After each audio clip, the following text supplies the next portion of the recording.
Scott County, providing safe, healthy, and livable communities.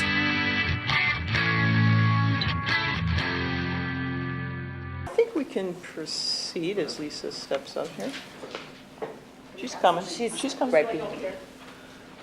So, Mr. Chairman and Commissioners, we're here this morning for our Scott Delivers topic. You can see this is one that crosses over multi-departments again. And it's probably one of the important investments we're making in a lot of our transportation decisions as well. So with that, I'm going to have the Active Lifestyle Group introduce themselves, and then we'll come up this side so you meet the panel as well. Go ahead, Nathan. My name is Nathan Moe. I am the Parks Planner, but I do have a SHIP role. My position is funded by SHIP, so I'm kind of wear two hats, but I recently, just real briefly, had a good conversations where it's not really two hats, it's one hat. It's combining SHIP and Parks. I'm Jamie Bacchus. I'm the SHIP coordinator in public health. I'm Patty Freeman. I'm the general manager for the regional park system here in Scott County. I'm Lisa Brodsky. I'm the public health director. John Swanson, Transportation Mobility Management. I'm Lori Huss, Employee Relations Director. Jen Schwartz, Health and Human Services. Chris Harder, Child Protection. Leslie Vermillion, the Deputy County Administrator. And with that, we're going to turn it over to this group. They have about 5 minutes to kind of intro the background and what they're here to talk about today. And then we'll have the panel ask some questions, eventually the audience, and then turn it back to the board. Thank you. Thank you. So our topic is to promote efforts that encourage healthy, active lifestyles for all ages. And I want to set the framework here sort of how this topic fits with a broad county vision. So in terms of that policy context, this topic falls right in line with the county board objective of advancing livability through the 2040 plan, and then the strategy to promote efforts that encourage healthy, active lifestyles. And then if we want to look at how this topic really fits in with the results maps, which had citizen or resident input, it fits squarely in the healthy category. And within that category, this especially fits in the statement, healthy active lifestyles for all, a healthy community will include healthy active lifestyles for all ages through opportunities and education. And then our group that worked together also think that this topic is also really clearly tied to the livable category. And of that category, the specific statement that in a livable community, reliable roads, trails, sidewalks, and transit options are available to all citizens. So that's how we perceive the general topic in terms of the broad vision that the county board has of the county. Before we have Jamie talk a little bit about sort of how our group sees active living and what that means in the broader community and in Scott County, I wanted to share something on behalf of Troy Beam, who is a co-leader for the effort, and he's not able to be here today, and Lisa and myself. And that is that we realized as we were coming together to discuss this topic and learn from each other, it was a bit like herding cats. It was a bit of a struggle, and it was interesting because we were confused about why it felt like it was a struggle. Figuring out what our roles are, what our roles should be, who each other's were what our goals of our departments are. And then we had an aha moment. So Lisa and Troy and I were sitting in my office brainstorming ways we might work together. And we realized, oh, this is what collaboration is. We're in the midst of that awkward moment of distinct groups coming together and learning from each other. And I had a little bit of a conundrum because I thought, well, here I am working with two distinct organizations, the county and Three Rivers, so maybe it should have come sooner. But in any case, we realized we shouldn't shy away from that was really the process of us getting to know each other and working well together. So we were surprised that while we are acquainted with one another and actually serve on leadership team together, that we really didn't know each other's programs very well, or well enough to come together and work together. So I would say, even before getting together here today, that an immediate achievement is that we have a better sense of how we can work together now in the future. And so that was really valuable for us. Now I want to hand it over to Jamie to talk more about active living. Great. So I'll just provide a background of how we view active living as part of this group. So active living integrates physical activity into daily routines such as walking or bicycling for recreational or purposeful or occupational reasons. A community that supports active living is one that provides safe, desirable, and convenient opportunities for physical activity. Active living policies and practices in community design, land use, site planning, increased awareness, and facility access are proven effective to increase levels of physical activity. Physical activity benefits the health of all people in all age groups, regardless of their health status.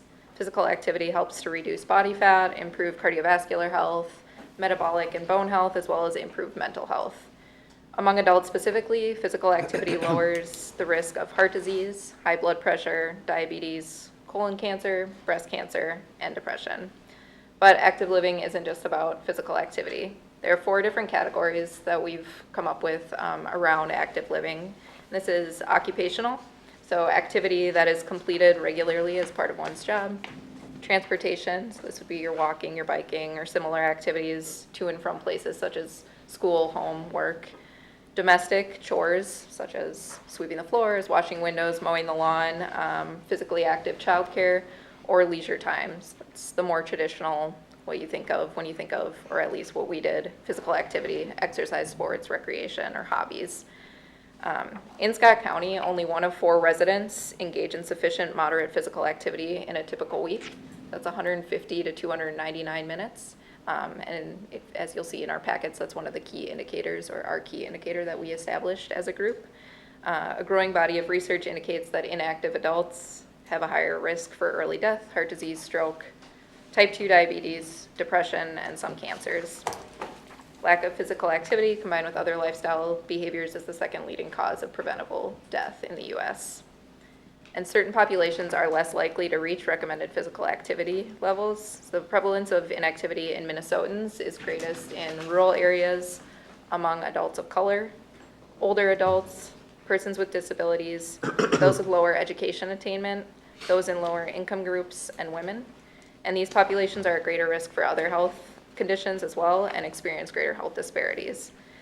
According to the 2014 Minnesota SHAPE survey, when asked about the availability, connection, and maintenance of sidewalks, trails, and walking paths, 22.9% of Scott County residents reported that there were no sidewalks in their neighborhood. This was an improvement, as you'll see, I think it's on page 16. In 2010, that was 30.3%. So we've made improvements in this area, but we still have a ways to go. And where it says 17.5%, that's where it should read 30.3% in the graph. There is a corrected one at the back if you needed to. And some of these conditions, so no sidewalks in a neighborhood is a potential barrier, as well as other barriers that we've identified as groups. So we did a large community engagement process around the comp plan and found out some additional information from residents about active living and the barriers that people are facing in their communities. Awareness was one, comfort, so that included feeling welcome and also personal safety, and also safety in regards to roads and biking near busy roads. Lack of interest, lack of motivation, perception, so there were perception of fees and other things that came up through this report, and then others that we'll discuss throughout this process. When we break this down, we can look at it as each of our departments and what we do to promote active living through increasing access, reducing barriers, and where we've identified different gaps in our service industries throughout the county. And as Leslie mentioned too, this is an issue that is very important to us in our county, and we need to be thoughtful about it and continue working together to improve this for all of our residents. All right, so with that, panel, if you have some questions or want to kick it off? Go ahead, Laura. Start? Yeah. Okay, so you were talking about the domains, and that was one of the first questions that came to me. So based on pages 3 and 4, you had identified the 4 domains, and to me from the materials, it seems we largely focus on the transportation domain. Can you talk more about how you influence the other 4 domains and how public dollars influence those other domains, which struck me as maybe more individual choice dominated? So I think, for SHIP, or for public health, in the occupational domain, we have worksite wellness. initiative. So we do that here in Scott County as well as throughout 8 other work sites throughout the county. And this is including activity or making it available for individuals at their workplace so that it can be considered more occupational. What also falls under this is like physical labor jobs and things like that, and making sure people have adequate rest and can participate in physical activity while they're at work in a healthy way. Domestic, we do through, I think, more of the community garden side. This can also be considered recreational, but it's not necessarily reaching those moderate to vigorous activity levels. It's more just leisurely, how can you incorporate this throughout the day? Yeah, I think. I think also through domestic, we have some wonderful collaborations with the school districts and getting kids active during the school day.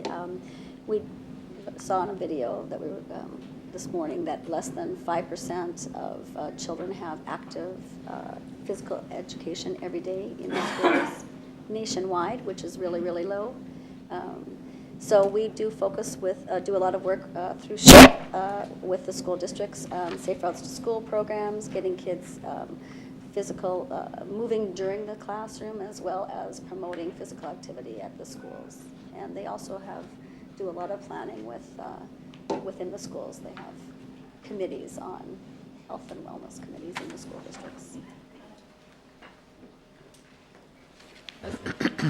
Tied to kind of, Patty, what you were talking about initially, you're bringing this group together new.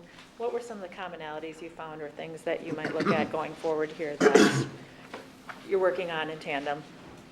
It's sort of the question of how do we get folks who are not participating, understanding those barriers more, and basically trying to figure out what people's motivators are to get to physical fitness in any of those domain areas. That was something that was at the top of each of our conversations. I think we got to some of that. Well, certainly we have our annual surveys that we've been doing for a while with the Park District, and then the County Board has the every 2 or 3 year resident survey. And I think we started digging a little deeper with our comp plan engagement process. But that was just sort of scratching the surface. We've done some focus groups, and we have some hints at what there might be some perceptions out there in different groups that mean something, or there might be some barriers, but we don't fully understand it. So we don't feel like we necessarily have the information to try to solve that yet. I would say that was probably the biggest commonality of what was on all of our minds. Does anyone else have anything to share on that?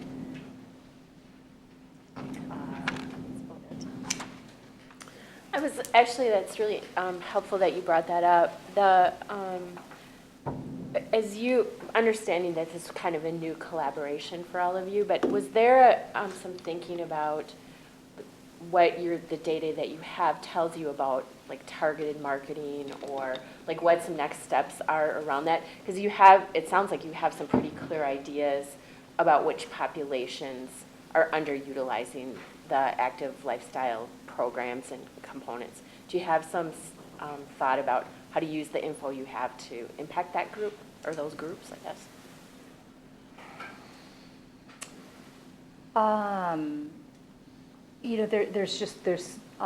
I think part of our challenge is I think some of the data does paint a picture for us. There's so many ways we can come at it that it's hard to say, not that it's hard, but I think we need to be disciplined in choosing a few of those and saying we're across discipline, do we all have agreement we're going to focus on these 3 things maybe for X number of years, and really coming around those themes and then sticking with each other for a few years, because there's just a lot of different ways to come at it.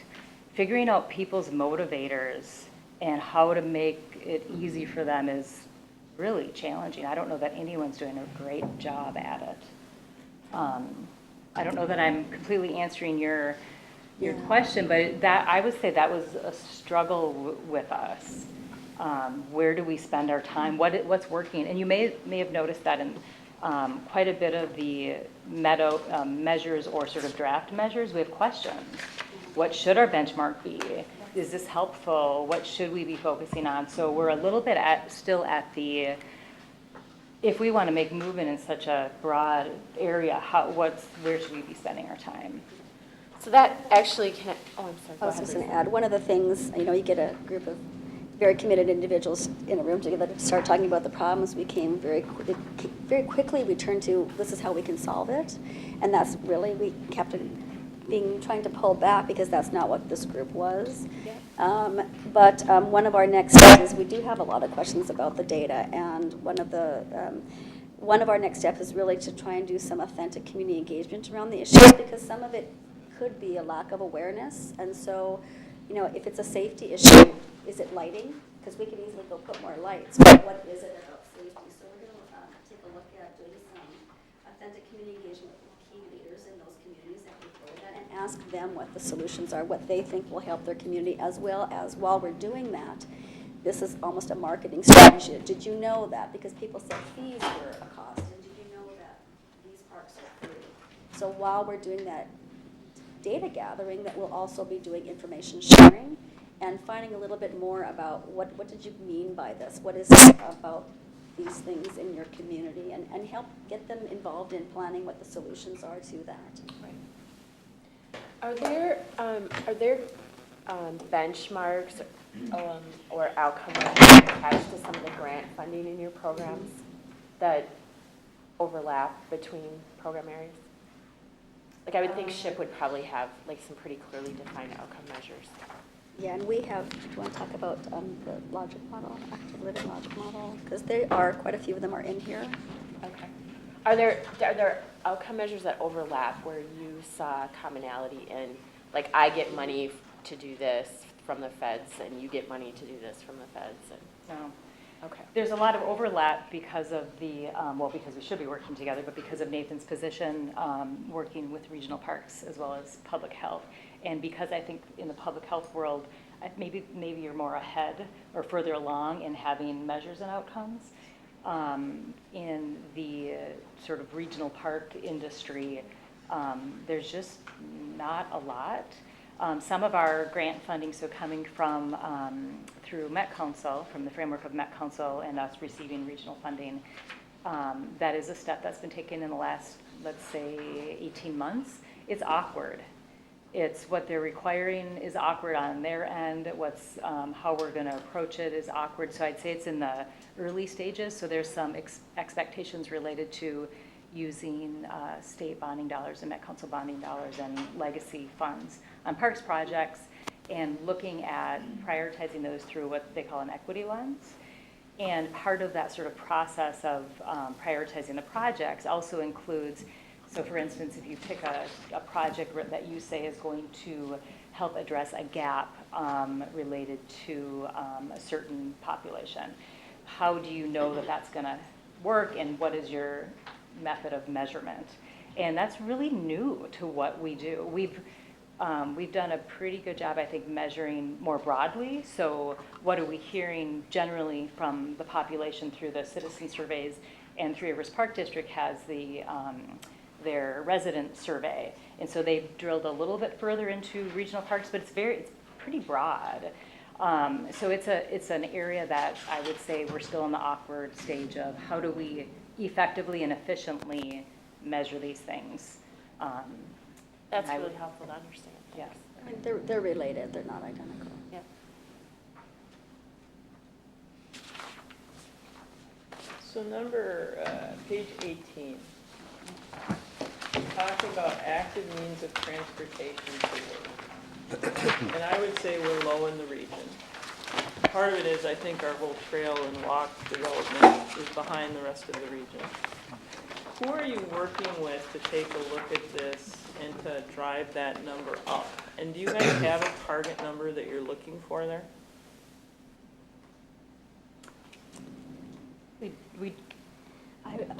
I would say any increase, because we are so low.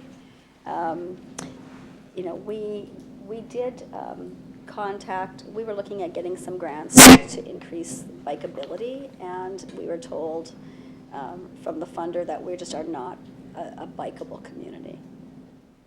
I mean, so it's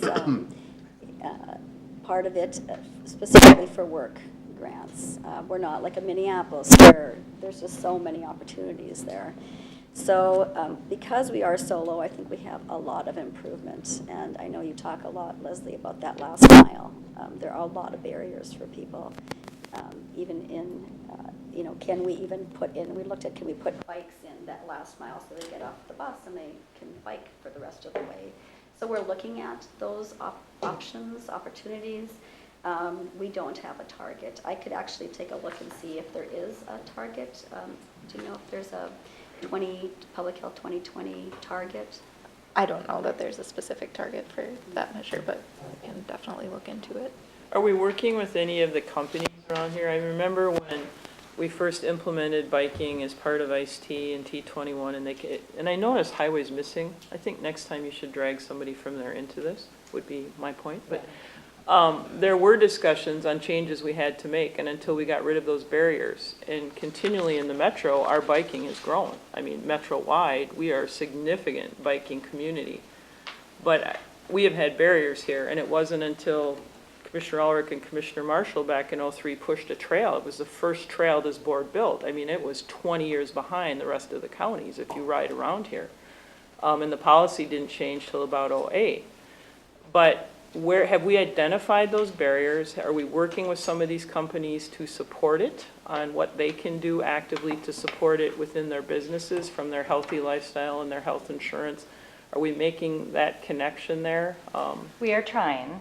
So we did reach out through the, what's the work group that the other Jamie has with the companies? We reached out to several. Worksite or Lindsay, Wellness sorry. Collaborative. Yeah, we recognize, there are a couple gaps that as we were proceeding, we thought, you know what, if we, in hindsight, if we did this over, we would have put more attention to getting companies at the table and getting more folks from county transportation. So we did send out some invites, and we recognized that as an area we don't have a good perspective and lens on, and they need to be at the table. And we just didn't get them to the table. But it is something we want to do, yeah. And through SHIP, we do have a Worksite Wellness Collaborative. I think we have 13 businesses on there currently. And we can provide some funding if they want to put in bike racks or a walking trail. We are working with them on those types of things and providing them some technical assistance and ideas of things that they can do to promote health and wellness within their business. And we will continue to grow that each year. Because, I mean, if you look at 20 then, your trail is one of your highest uses, Patty, is your using the trail. And Right. I mean, 79, which the board is building right now, just in my drive to work, I saw 3 people walking on a trail this morning. It's not even done. They're walking through a construction zone. Yeah. So, I mean, I take a look at that from a use standpoint, and how do we convert some of that to Help 18 and those connections and gaps? Well, the connectivity is definitely clear. I mean, it's a clear need. And I think that, 10 years ago, it was like, oh, well, that Scott West Regional Trail is never going to be connected. And we have a great deal of connectivity. I mean, now we're, there's, after this year, there'll be one gap, and that will be along 17. And Shakopee, well, from the 101 bridge, there's only one gap between there and the other side of Clear Lake Regional Park. So it's a great regional connection through, but it took some time. And it's when I look at the future, and there's a demand for trails, and we know when a well-connected trail is in, people use it. And we know from the data that people are, 50% more likely to meet our objectives for activity when they have access to connected trails. But there's a disconnect between the expense of building trails ahead of road construction. And we're smart with our investment dollars by saying, let's build trails when we can with development or road construction. But when development is 25 years out, and the next time that road's gonna be built is 12 years out, you got, there's a gap there. So what should we do? It's a challenge, and it's more of a challenge to our rural communities. Yeah. I don't know if anyone noticed, in a couple places in here, I tried to point out that in the resident survey, the county's most recent resident survey, the bikeways and regional parks, I think, scored somewhat well, and especially compared to benchmarks. But when you zeroed in on the data, Districts 1 and 3 really didn't score very high, and that's where those facilities are lacking. And although it's not really rural because Shakopee is included in there, there isn't and I'm speaking more from the regional park mind, but there isn't a regional park. The regional trail that we have is not identified, so if people are on it, they don't know they're on it. So they're not reporting that they're using it, and that also includes, going down the western part of the county, and the way that I'm interpreting that data, and maybe others have a different interpretation, but the way that I'm interpreting it is that there's not those facilities in those parts of the county, so they're not getting rated high. So. And why aren't they in those parts of the counties goes back to your discussion on the cost. And what's our responsibility in terms of serving what levels of population? So when is the right time to build a regional trail for what level of population? Those are hard questions to answer. Following a little bit up on this conversation, page 19, we talked about that the data is showing that maybe the facilities and the services aren't what citizens necessarily want. How are you going to follow up on that? And/or are there other plausible reasons that maybe the usage that it's gone down? Oh, sure. So the lens that I look at this through is that there might be a slowing down of the increase. I'm not terribly concerned about that drop, and I can explain why. Sure. Although I have heard that our 2016, I just need to say it now, our 2016 usage will go down as well. And the data that's in here is an average of 4 years of data. That's how the Met Council uses the information. And I've been giving this a lot of thought. And well, for one thing, region-wide, there's some decrease. 10 years ago, we thought that part of the reason the metro regional system was having an increase in such a drastic increase in usership. Not only was it because of great new facilities coming online, but it was also maybe due to the recession. So people were recreating closer to home. When we look just at Scott County, I think that trend definitely came into play. There's no reason to think that we were any different than the rest of the metro. But I also know that at our most visited park, Cleary Lake Regional Park, we've had significant, wonderful construction that was bringing better or improving the facilities, but it really impacted access. So it started in 2014, it was mostly 2015. It also part of 2014, 2015, and then 2016. So it was a little bit more difficult for people to get in because the road was under construction, the building was under construction. So that may have had some influence. Mm-hmm. We also know that, or I don't know this, I'm speculating, that with the bringing online of Spring Lake Regional Park in 2013, we added an off-leash dog area there. And it's reasonable to think that some of the folks that were using the Cleary off-leash dog area may have a more convenient option now at Spring Lake. That could be some of it. I do know that folks that live in Blakely Township and Belle Plaine Township for decades have used Cleary Lake Regional Park, especially for swimming. I wonder if some of those folks are visiting more conveniently now Cedar Lake Farm. So I don't have a really precise answer, but we do look at this and contemplate what might be the reason for that. I don't know that it's a reason to be overly concerned, but I do think it's something we need to pay attention to. On what Lori was, do you look at it by season? Do we know, is our winter use down over the last couple seasons with snowshoeing and cross-country skiing? I don't know off the top of my head. I might be able to dig into that. The Met Council did a recent, about every 5 years, they do a more exhaustive survey of all the users in each of the counties. And I believe that, I can't remember all the findings. Yeah, but it'd be an interesting one to follow up on. Fall and winter, Scott County actually does better than most of the metro counties. It does suggest, if you infer from the data, that it's a lot of dog park users, because there's a lot of frequent users in winter, and we think that's likely dog park users. So you do have access to some comparison data from other counties or other places in the metro. Is that easy for you to get? Do you have easy access to look at how does Scott County compare to Dakota or We do. Washington County? Yeah, and there's 2 data sets. There's one that we get on an annual basis, so we work in collaboration with the Met Council to do an annual visitor study. Okay. And that looks at usership during the summer, and then we extrapolate to the fall, spring, and winter. And we're very much a partner in doing that, so we hire the staff that actually implement that, and it's very, very accessible. Is it helpful for you later? Is that comparison data helpful for you in any way? Oh, absolutely. To inform decisions or programs, or how do you use that data? It gives us overall trends. It tells us if we open a new park, what the impact is in the first few years. Okay.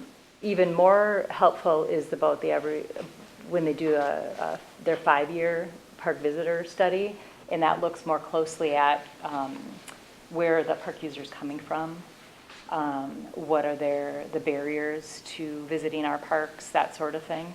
And that is very accessible to us, yes. Nice. Yeah. Okay. Yeah.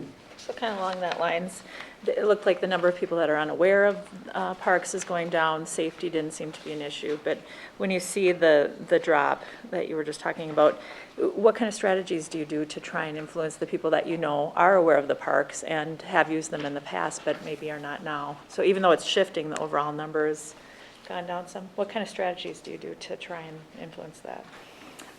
We're focusing right now on marketing and communication. So we've just did a recent review of how effective is the work that we're putting into marketing. You know, is it resonating with people? We don't necessarily have an answer. So for instance, what we're putting in the scene for parks and active living things, is it having an impact? Is there a way to know? We have no idea. So what we've done is we look to people like Claire Roebling and the marketing staff at the Park District to get guidance on what are the known effective ways to reach people, and having sort of a check-in of, are we following those rules, and are we hearing from people that they're getting their information in the scene? Is it impacting them?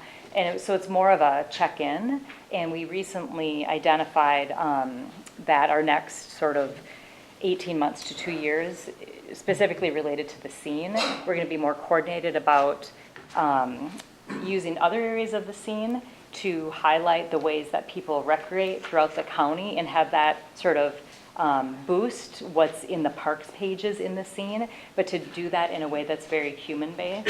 So it's not saying just, hey, did you know you can ride the beautiful 3 miles of trail at Spring Lake, which we say all the time and people still don't know about them, but making that more of a human thing. So maybe you're taking a photo of a family walking the trails, and that's in a different area of the scene, and then you're tying back to the parks pages. So just really basic things like that. A lot of it's more of an art than a science. But that's one specific area that we've recently said, where do we have influence and power to get our message out? And clearly the scene is one of those areas. Is there a way to survey? Oh, I'm sorry. I was going to say the other caveat to that is, although the citizen survey, we did fairly well related to safety issues. Historically, that's been predominantly a white population that answers that survey. When we went out and did focus groups and pop-up surveys, very specifically targeting diverse populations, including Somali, Hispanic, Hmong, safety issues came up a lot. Okay. 15, 16%, a lot of conversation around safety. So we are going to go out and do a little bit more, delve into that, what they mean, and come up with some strategies to increase that, and hopefully increase park usage in those specific populations, including seniors as well. It came up in senior groups too. But they didn't define what the safety is? They kind of fell into different pockets. Do you want to talk about that a little bit? I think the most common, or the most significant response we got was from we were trying to connect with a Somali group to do a focus group in line with the community engagement we did for the comprehensive plan. Ultimately, we weren't able to find interest in doing a specific focus group. So, but we did connect with Ibrahim Muhammad, and he took surveys out to a group that he prays with, and they filled out surveys. We didn't get we didn't get an opportunity to have a dialogue, so it was a lot of responses saying, we just don't feel safe. So we need to do follow-up, and I think that's kind of what Lisa was touching on, and we can try to answer that in the future.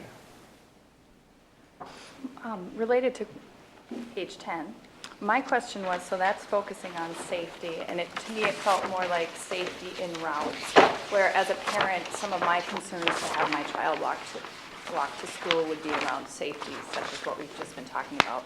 Is it safe to send my child alone, given things going on in the world? So my question is, do you partner at all with, say, law enforcement or other types of groups to address safety in that broader spectrum if we're trying to get more people to walk to school? From a regional parks and trails perspective, we partner on planning with cities. So where are the significant trail gaps? How can we support each other's efforts to fill in gaps? Kind of on a regular basis. We did realize as a part of this process, though, that we maybe need to be more consistent about that. So maybe we need to meet quarterly to say, okay, what, New Prague or City of Savage, where are you seeing your biggest gap in need? And here, here's the timing of these projects. And so there's, the planners, I think there's regular planner meetings between the cities and the county. And I think maybe there's a gap with having the parks folks be a part of that. And certainly there's a lot of conversations, but I feel like this was a message we heard. We had Jamie Pauley from the city of Shakopee as a part of our group.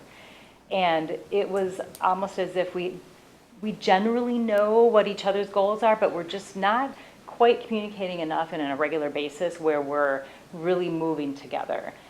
So from a regional trail and parks perspective, I think that was a gap that we thought we could do better filling. And we've been working with some of the school districts programmatically through SHIP to do programs like a walking school bus, where there is not law enforcement, but it's parent supervision, and the group is walking together. So do you want to say more about that? Yeah, and I was just going to say too, we are partnering, and we know next year we need to be much more intentional with it, but Public Health is partnering with law enforcement for Night to Unite, the national night out coming up, and we're doing a whole message around safety, getting to know your neighbor, really promoting physical activity and other social connections, to help with that piece. But we know in the future we need to be much more intentional with the messaging too. I work in child protection, and we have some challenges around accessing law enforcement data because there's, I remember, 7 or 9 law enforcement jurisdictions in Scott County, and there's not a good centralized place for that data to look at what we would need from them. So it's kind of laborious to do. And I wonder if you have access to the data that you need, if you have a different way to, if you've had a different experience, I guess, accessing law enforcement data that might inform this safety piece. Because it's been a challenge for us. So can you give us a So can you help me today? Is I guess what I'm going for. We partner, Public Health partners with law enforcement on a couple of different programs, not related to safety, so we have some relationships. So we do tobacco educational checks, and we have shared some information back and forth that way. So we have some key partners as well as an emergency preparedness, so we have connections there. Yep. I'm not sure what information yet we would need as a result of Part of that. this piece, but we do have relationships with several key individuals, Right. particularly community service officers in the cities, and we work fairly collaboratively with them on a couple of different projects. So there may be some way that we can. We do, I don't know if this is helpful, but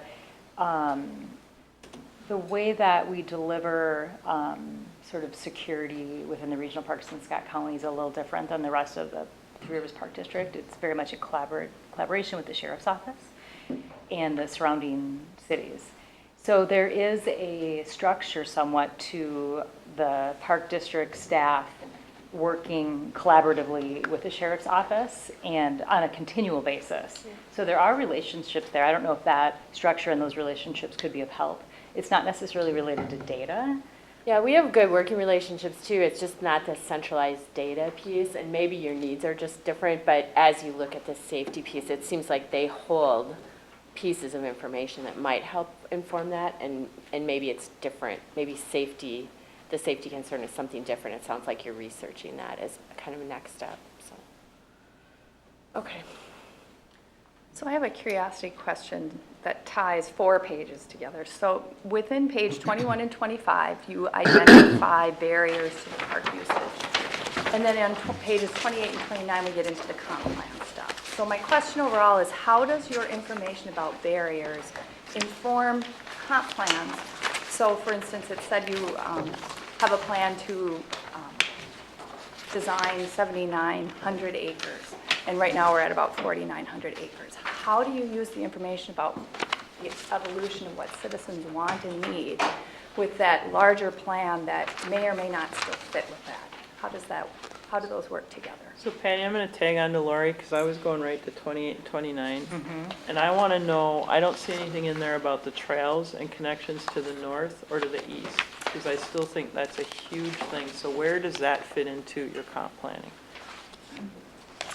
Well, let me start with on 21. So in terms of talking about service gaps, so we're within the comp plan process right now. We're identifying a section where we're highlighting what our goals are and what our strategies ought to be to help us start meeting some of those. So, and that will be in the range of monitoring data better,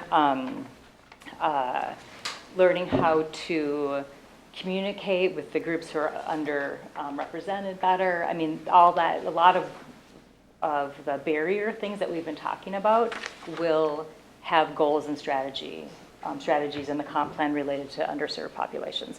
And it's really important to us to have that be have a county vision behind that rather than a regional vision behind that. So how does Scott County view our service gaps for our population? Not how does the state view that or how does the region view that. So that's one thing that we want to be leaders in saying, this is Scott County's population and our city's populations and our rural population, and here's what our data and what our citizens are telling us. So that's what we're hoping for in the comp plan. In terms of, and interrupt me if I'm not going down the direction of what you're looking for here. Are you asking, Lori, about the overall system need in terms of land and where that's squaring? Yeah, so to me, in my mind, and again, I'm not a planner, so in my mind, there's some grand plan out there and a master plan for where we're going. But if we have information that says citizens, maybe now our needs are changing and or are different than whenever we set this, how do we readjust those master plans to meet current needs? Sure.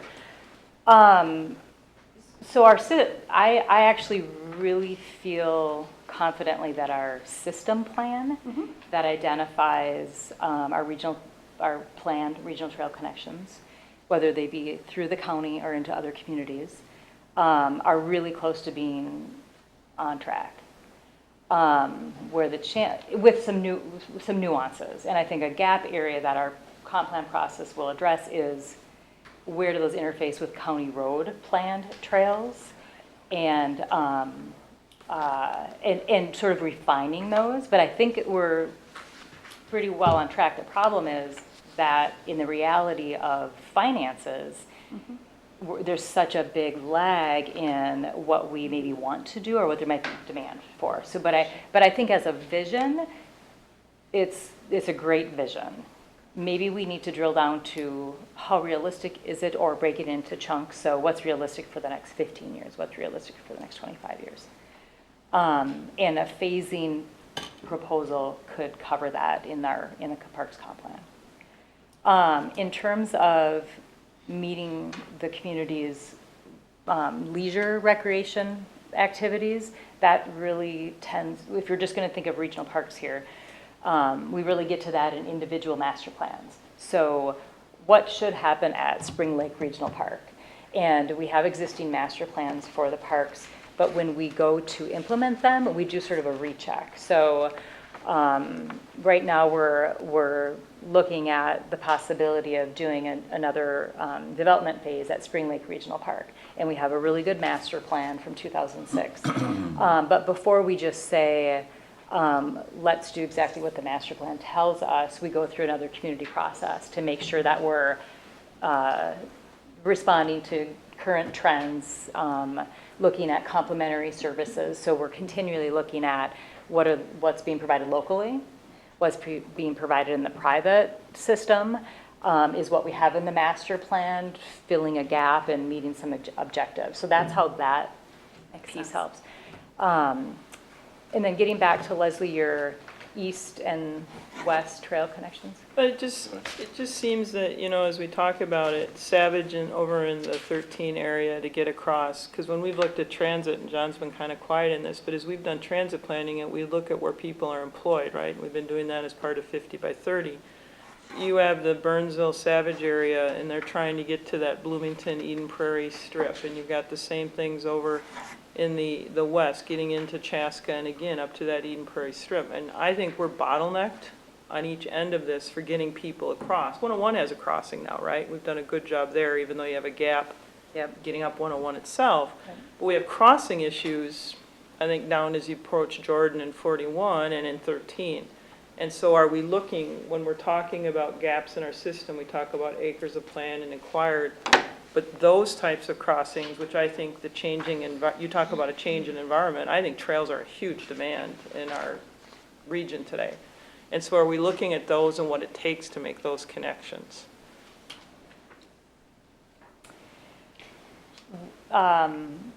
We are. Do we need to have I think we need to have a prioritization conversation as a part of the comp plan process. Nathan's working on a gap map. And one of our to-dos in the next, let's say, 6 weeks is to have a workshop with Public Works Transportation staff to say, in some of the communities, to say, what are the highest priority ones? What are the timelines for them? What are the other opportunities? Yes. We need to do that. And that's something that we've acknowledged or recognized as part of the comp plan process. Yeah, absolutely. And one thing, maybe Patty, you can expand on this, but there's an initiative to figure out barriers metro-wide. And one of the barriers that kind of aligns with your question is that in this exercise, they're not considering the Minnesota River as one of the barriers at this stage, at least. They meaning Met Council. Met Councils. In our county, anyway. Metro-wide, both the Minnesota and the Mississippi, right? I don't think they know Mississippi was considered a barrier. Minnesota's not. So we've tried. So Lisa Friese's staff, Jarrett, Craig, Angie, Jamie Pauley from the city of Shakopee, Nathan and myself have been doing what we can to influence that process. I'm really thankful that Public Works has been involved in obviously the transportation world related to parks because they speak that language. They're on those committees. If anyone can influence changing criteria, it's them. But they are, over the last 3 months, we've met a couple times so that Nathan and I are becoming a little more understanding of that system and how to influence it. So they're updating basically the regional bike trail network, they meaning the Met Council. And there are some barriers to what we want to do in this county. And I don't know how much of an influence we'll have ultimately, but we've pushed and pushed and pushed that we want a connection over the Minnesota River for a trail crossing. And yet this process is not allowing us to do that. And I think our persistence has led to a meeting here in about a week and a half with that group. And I don't know what will come out of it, but we're hoping to influence that the Minnesota River should be considered a barrier. I also want to add, in our conversations with the community, we do have some summaries of those, of what we found. It's beyond, I mean, it goes broader, obviously, than the trail being connected or having access to the trails, because we hear things like they can't safely get to the trails because there's no sidewalks in their community, or the lanes aren't striped, it's not safe to bike in their community. So they may know that the trail exists, but they have no safe way of getting there. So we need to look at and engage and have conversations around can we do some striping? Can we add that into the comp plan? Can we ensure that, or create policies that look at making sure that there's sidewalks in all of the communities? So really our work in public health, at least, since we don't have access to make any of those other rules, is really to inform the comprehensive plan and hopefully speed up some of that process, because right now we're doing comp planning for 2040, and for citizens to hear that it's 2017, we've got to wait till 2040 before they're going to start looking at these barriers. It's not a very hopeful thing for them. So it really is just information gathering and putting those pieces into the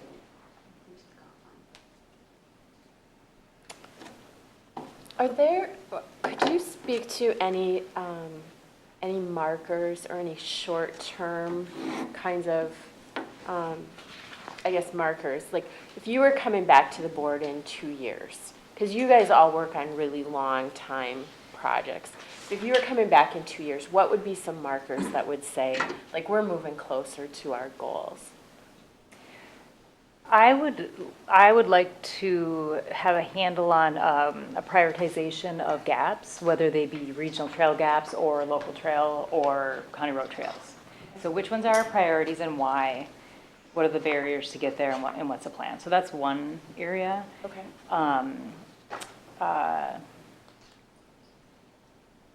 Some of the data that we look at is the Minnesota Student Survey data and how much they're reporting their activity levels before, during, and after school. So we track that over time, every 3 years. So our markers would be an increase in that. Nice. Getting closer to, there is a national set goal, and getting closer to that goal. We're not anywhere near it right now, but we do take a look at that. We also do the SHAPE survey with citizens. And we track that very closely as well. They do report leisure time activity, physical activity, any increase, as well as decrease in the obesity rate. Actually, we look at that very closely as well. Is that a short term? Can you see that short term? It's tracked over time, so we do see some trends. We do know that since the SHIP program began, that Minnesota has seen at least a stabilization in the obesity rate, whereas all of the surrounding states have seen a dramatic increase. And it's starting to also go down, same with the tobacco. So we track that over time and can predict some trends. And that SHAPE survey is county specific, isn't it? It's county specific. Okay. So John, I'm going to ask you, how's the evening and night going since we've started it and getting people out walking to use transit on the weekends? What are you seeing? Results have been mixed, quite honestly. The additional peak services that were added, because we had a lot of denials during the peak periods of the day when we simply did not have the availability, has not come to fruition like we thought it would. Evening service, however, is better than expected. It is not, however, we thought it would be used primarily by those people that would then take advantage of the AM peak because of the work that they were doing, the shifts that they were working, etc. But that has not been. It's been simply, basically, that evening person that needs transportation. What was really startling, though, was the weekend service. Very large numbers on the weekends, at least for June. There are some factors that come into play there that could account for some of that, but everyone was very surprised by the numbers on the weekends. So those have been very good. The response has been very good. We have worked with the provider and our staff to make sure that we're able to educate everyone who we come in contact with. So we've been doing a lot of outreach with the travel trainer And as of today, the new marketing coordinator position will start, so she'll be getting up to speed in helping us do more outreach to people to let them know what is available.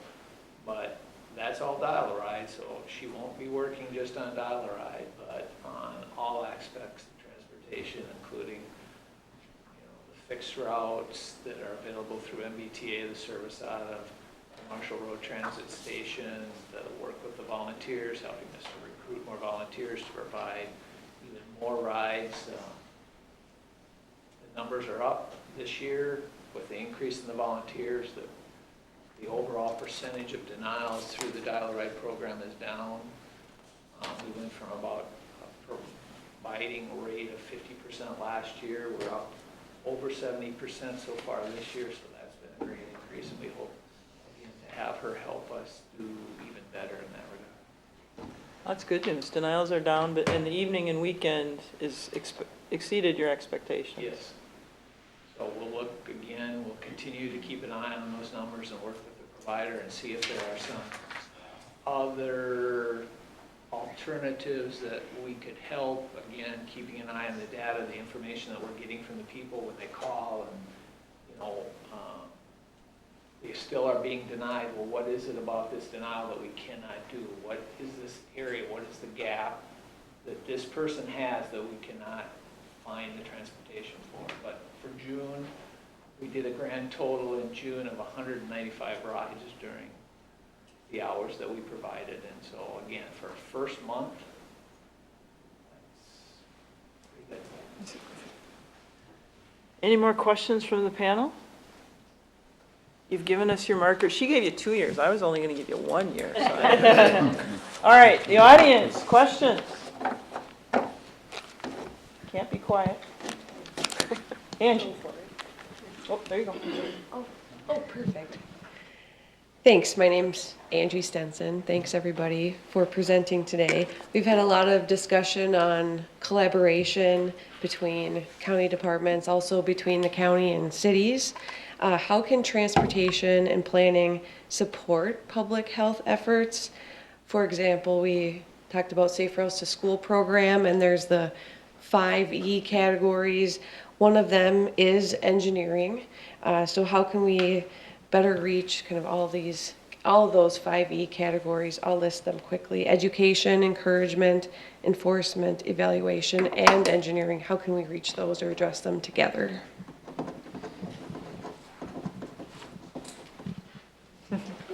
You go. I got one point. All right. And that's what you and Lisa have already been working on with MnDOT.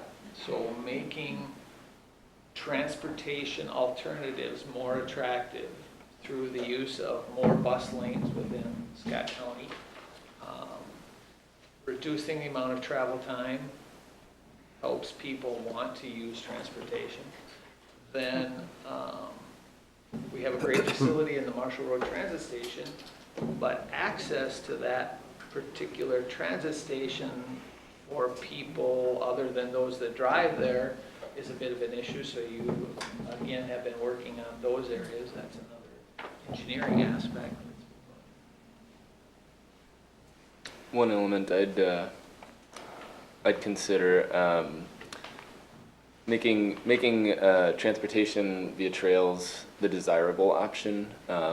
We do a great job of creating trails along highway roads, but there are two types of trail networks according to the Met Council. There's the connector network, and that's kind of our focus, and then there's the destination trail network, and I think if we had some way of creating some destination trails that were scenic and really desirable for people, it might be an option that people would consider more, just because they're an enjoyable trail to ride. You're not looking at cars passing by at 60, 70 miles an hour. You're looking at natural scenery, and I think people would respond positively to that. And I think also what has been a little bit more successful in some of the surrounding communities is more of a complete streets philosophy when you're planning roads and area and urban design, making it more friendly for bikes, for walking, for being out and active in the community. And there's some really good examples in Minnesota of that.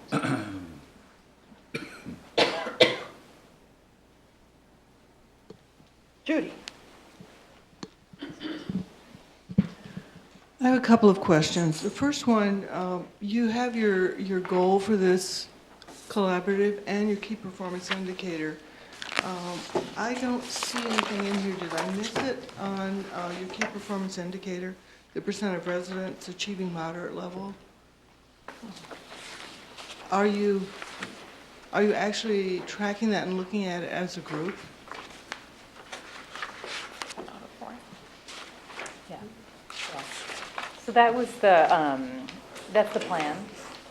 That's a measure that Jamie and Lisa in their world refer to, and think that it's a significant one to monitor. It was a little hard coming up with one indicator, and that's the one we settled on. There could be better ones.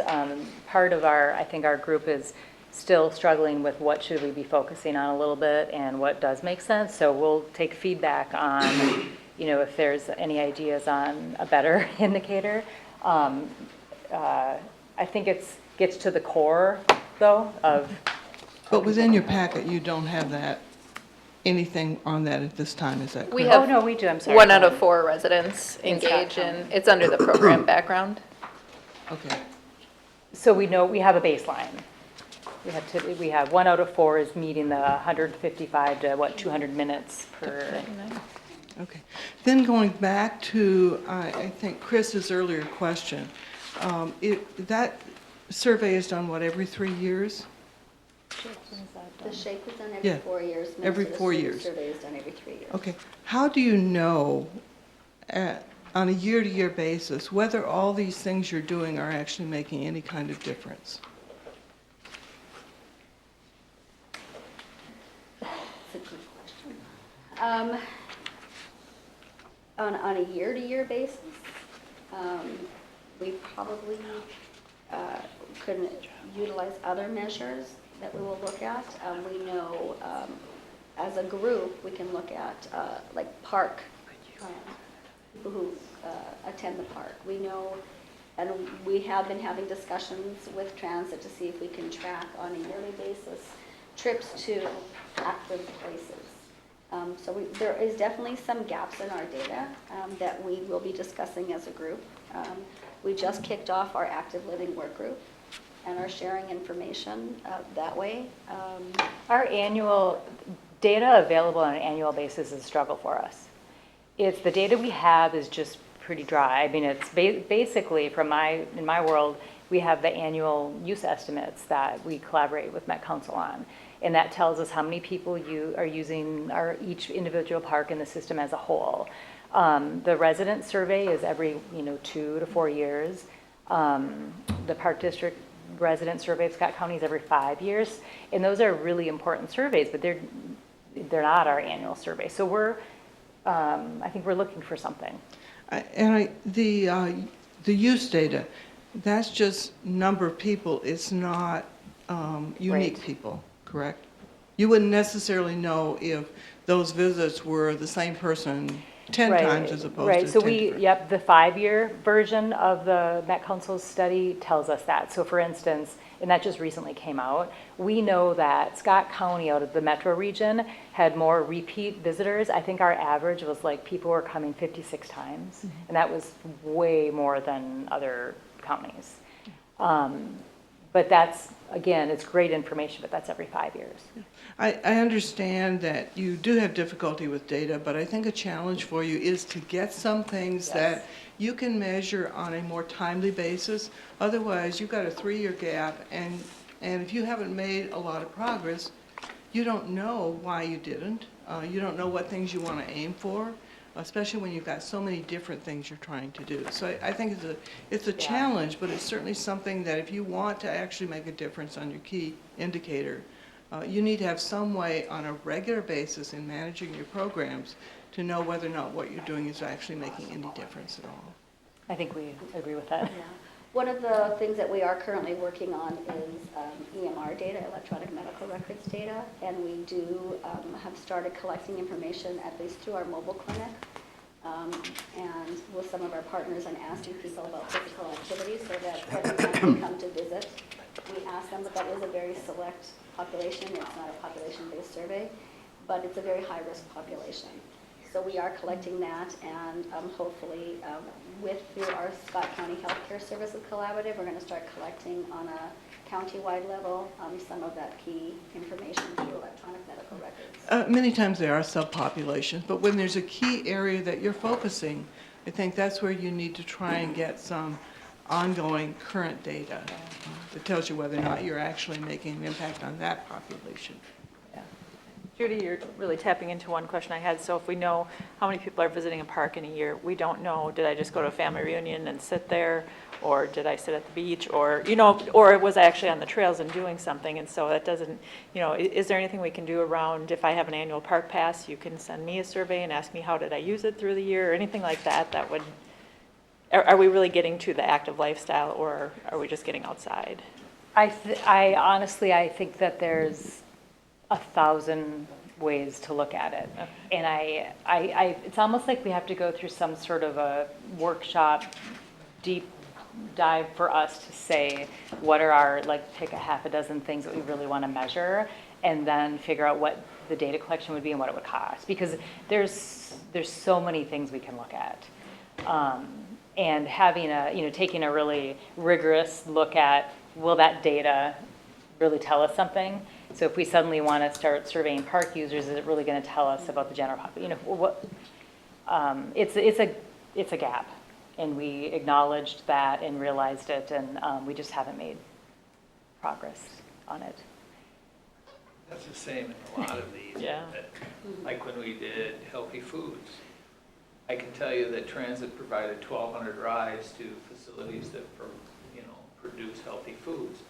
But I can't tell you that the 67 people that went to Walmart didn't buy cigarettes instead of healthy food. And also the trend is people don't like answering surveys anymore. That really is the bottom line. When we did our SHAPE survey, we got a very specific subgroup of people that answered that survey. So that's why we did the focus groups. And right now we are collecting additional data by going door to door and asking questions, because nobody wants to fill out a survey, and typically the surveys are only in English. So if you really want to get good, quality, rich information, you need to be able to reach the population where they're at, in their language where they're at, and just if it takes going door to door. So, but the caveat on that is it's very costly. And we can collect data from a survey, but is it good data? And that's what we struggle with all the time. It's So- like a master plan meeting that a segment of the population showed up on. It's wonderfully informative. You make relationships, and these people develop into stakeholders, but it's one group of people, and it's not something where you can extrapolate to the whole population. And it's it's tricky. It's expensive. Nathan and Jamie spent a lot of time in focus group. I mean, just building the relationship was challenging, and then fun and great, but an immense amount of time. I mean, to get however many focus groups that were, 6 focus groups? I mean, we could have held 20 robust standard public meetings, and so it's not a reason not to do it, but we have to be really clear on what our outcome is and our expectation, and that it's probably a few years of staff development and figuring out what the right way of doing this is. And then we have the challenge of the way we look. So there's a lot of populations, there's a barrier to walking up to folks that don't look like you to some extent. And then for our comfort in being able to speak in the appropriate way with different populations. And it's a complex thing to get information when people aren't wanting to come and give you information. Yeah. But the beauty of it and the other side of it is we built great relationships. And, Yeah. there are some communities that don't trust the government, and just us coming to ask those questions, they felt really good about it. And we can continue to build those relationships and engage that population, because again, weren't just asking questions, we were also providing information. And the challenge is that that doesn't give us a measure and an indicator. So a lot of our time is long-range planning and all that, and not that we don't want to have an annual data collection and measure, it's where should we spend our time? Should we be spending our time on developing relationships and turning in our, hints at why people may not be coming and learning more about that, even though it's not data that can be rigorously, analyzed? Or should we be looking more at broader data? I don't know that we know the answer to that right now. Anybody else back here? Tony? Great question. Sure. Thanks for calling me out. Hi, Tony Winnicky in the Transportation Division.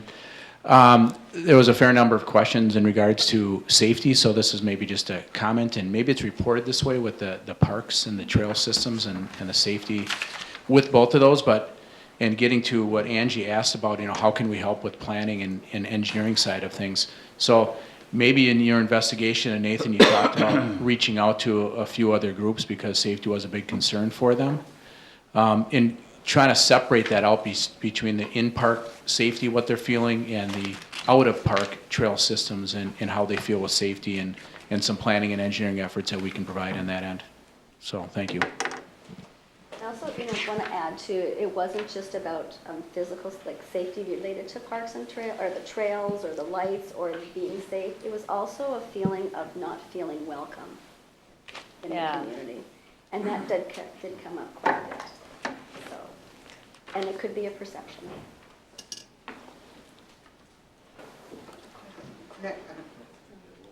Claire Roebling.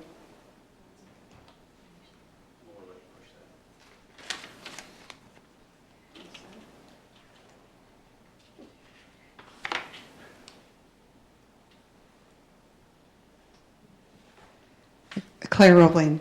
And I wanted to just comment. I know that we have made an effort, for example, to build fishing piers. And sometimes they're really well used. And we've built some trails. And yet I see people in places they shouldn't be. They're still biking on the roads, even if there's a trail right there alongside the road. Or over on the lake, I think it's Pleasant Lake or something, by 79 and 14. They stand along the road and fish. And I just noticed the other day the most interesting thing. There's a telephone line or an electric line that runs along 14. And I bet there's dozens of lines and lures hanging over that line. And it's quite a sight, actually. And, I'm wondering, how do we inform people that we have other options? I mean, they know there's a pier right across the lake from there, but the fish must be biting over on the other side. And so, I mean, do we try and meet that need that they are going to be there? Or how, or do we just say you can't fish here? I mean, people get upset about that if you tell them, no, get off of here. So, what do you do about those circumstances where there is a trail and they're not using it and they're on a roadway which is less safe? I just saw that yesterday, and I was actually trying to move into a turn lane, and they were in the turn lane, and so the bikers, and there was a trail right next to it. And so it's just kind of frustrating for drivers too, I think, but I don't know how to get people to behave in a safer manner. Well, maybe Tony can answer the one, but bikes, Claire, are considered a vehicle, just like a highway vehicle. So they have every right to be in a lane, to be in the highway if they choose to do it. And I think there's some bikers you're never going to, and those groups will tell you they're going to continue to use the highway and they have every legal right to do it. It's the families and the leisure ones that we're hoping we get on the trails and use it, and that they take advantage of it and make those types of connections.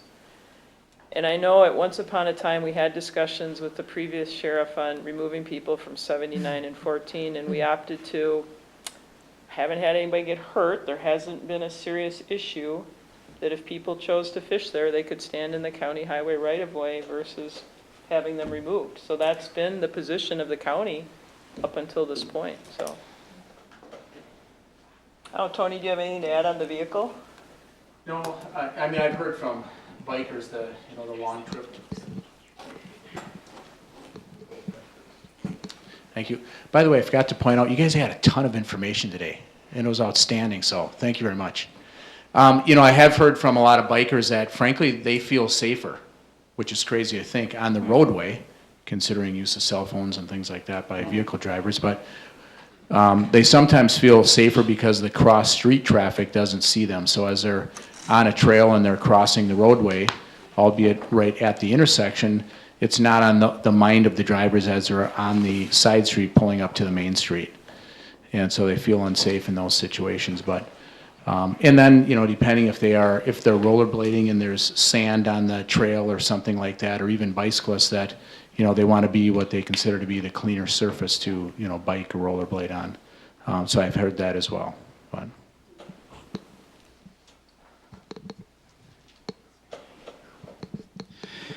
My name's Rick Olson. I'm a very avid bicyclist, having ridden my bicycle across country last spring from south of Los Angeles to Savannah, Georgia, and ridden quite a bit around here, but I avoid riding around here because it's not as safe as other places.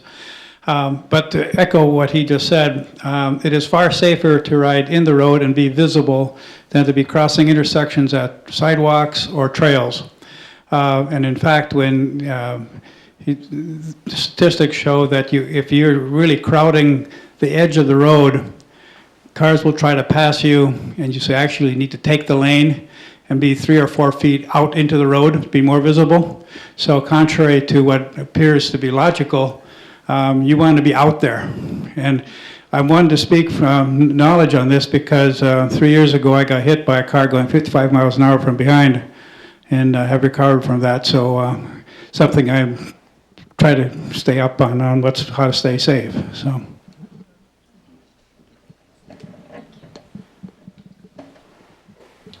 Any other questions from the audience? And thank you for being here today. Mr. Chairman. Thank you, Leslie and members. I appreciate the data you gave us in the presentation. Commissioners, any further comments or anything that you'd like to drill down on a little bit? Commissioner Brecken. Thank you, Mr. Chair. Thanks. A great presentation. I know there's a lot of work to be done, but it's great to see different groups working together. Do we have a county interjurisdictional park and trail map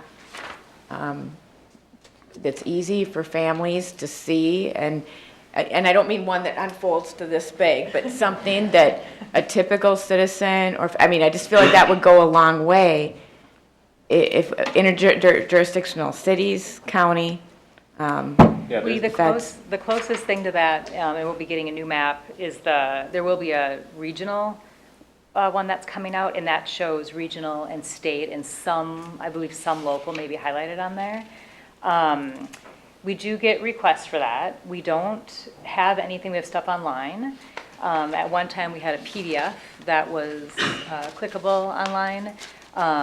We don't have that anymore. The individual cities have theirs, and they usually show ours.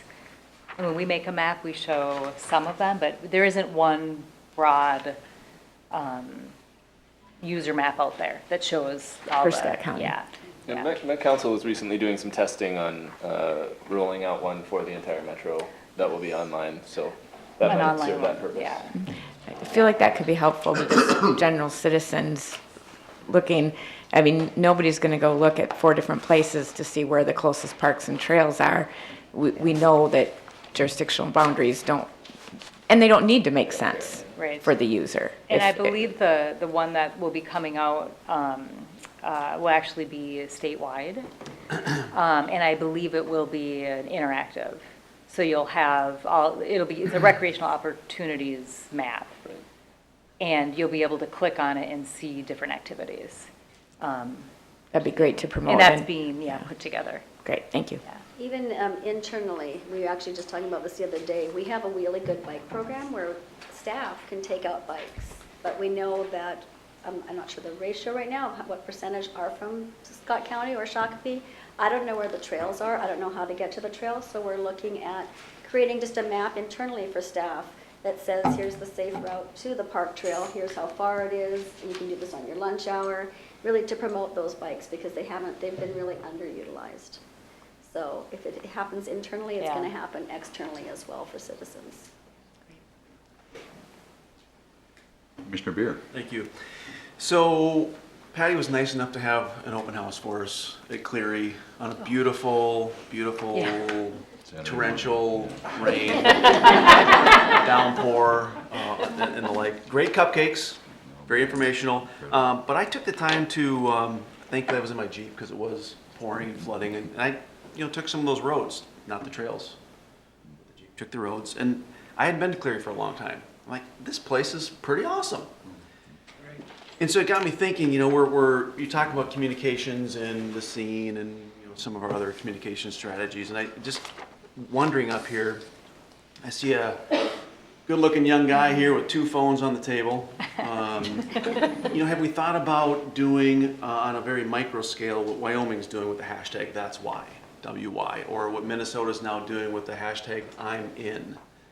Something like a grassroots effort with, this is just coming off the cuff here, but hashtag Scott Rocks or something just to get people to see. Great idea.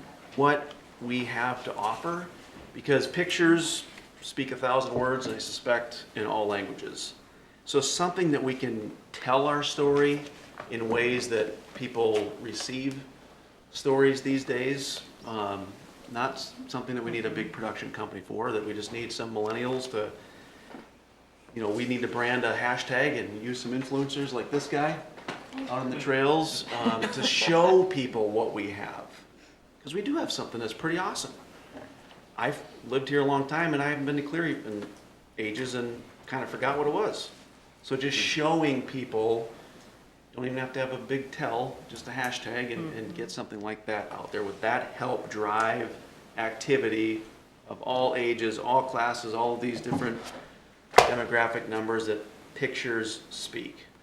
Mr. Chair and Commissioners, I absolutely think that's the case. And I think we've had some micro cases of when we've done less of that and it's impacted our programs.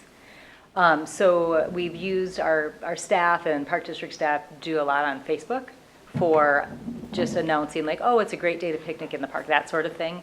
And announcing when there's programs coming up.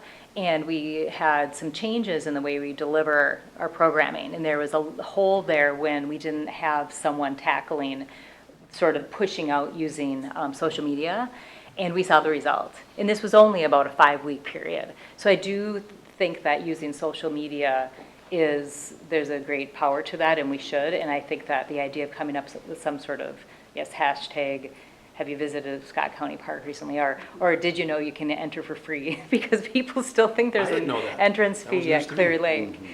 I think that's a wonderful idea. Yeah, we've had initial conversations about, actually MDH gave us the idea that we could use SHIP funding to put Facebook ads out there. So the Facebook interaction Patty was referring to is people who already have liked some of the park's pages. That's pretty much the only way they'd see that if they had already done that. But with advertising, we can reach other people that maybe don't have a specific desire to follow what's happening in the parks. So we might have an opportunity there to expand users through social media. Can't help but wonder if the users themselves of these trails, parks, and everything we've got are driving that communication. That is going to speak there you go. Way more to me than, I hate to say this, but the government says it's a good day to picnic. I'm being a caricature, of course, but I mean, I don't think my kids read the scene. I do, but I'm getting old, or I am old, getting older. I read the local paper most times. They don't. So just if I'm seeing a story in a picture, personally, I'm much more motivated to, wow, okay, I'm on this. Just a thought. Well, and we have recently started a photo shoot project through Ship Stars or All Stars. Commissioner Wolf was kind enough to go first. We did a photo shoot in his amazing garden recently. So it's a healthy eating, active living type of photo that we will be using shortly, doing some ads in the scene on Facebook, Twitter, Snapchat. We're not quite sure how to utilize that. We'd like a volunteer to go next, if anybody coaches or bikes, so the next one will be an active living one. So we'll be contacting you as well, but, and different kind of leaders in the community that we will get in, just to set kind of a role modeling. Commissioner Ulrich with a GoPro on a mountain bike? That works, that works. Or if you coach a team, or we take your grandkids or kids to the park. How about the dog harnesses for a group of dogs in a dog park? That'd be fun. Are we in the harness or no? So it's coming, stay tuned.